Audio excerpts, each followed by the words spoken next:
Российский номердеги машинаны мага апрель айында жолдошум белек кылган болчу. Азыр эми бул машинаны тезинен жок кылышыбыз керек. Машинага көнүп калган жадым, эми машинасыз кантип жашайм деген ой болуп жатат. Машина алуу үчүн атайын автосалондорго барып, тест-драйв кылып көрдүм. Мага аябай сонун бир машина жагып калды. Toyota Corolla 2024. Аябай сонун экен, мага аябай жакты.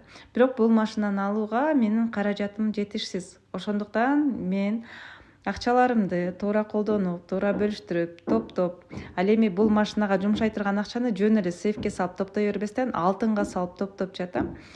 Анткени сейфке салып сактай турган болсом акча өзүнүн күчүн жоготуп, инфляцияга учурай берет.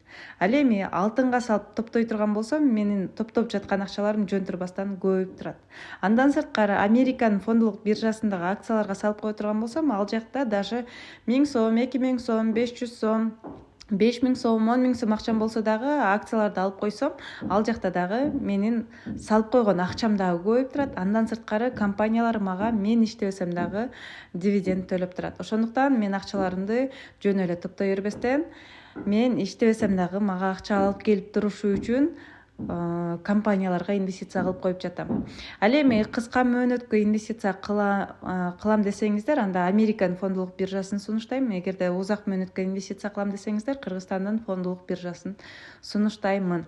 Ал эми окуучуларыма алардын кандай максатта инвестиция кылуусун аныктап туруп, инвестициянын түрлөрүн сунуштап, кантип инвестиция кылабыз, каяктан алабыз, кайра кантип сатабыз, кандай пайда көрөбүз, кантип анализ кылабыз, инвестициянын кайсы бири адал, кайсы бири арам, кайсы бири выгодно, кайсы бири невыгодно, анын баардыгын консалтингде үйрөтүп жатамын.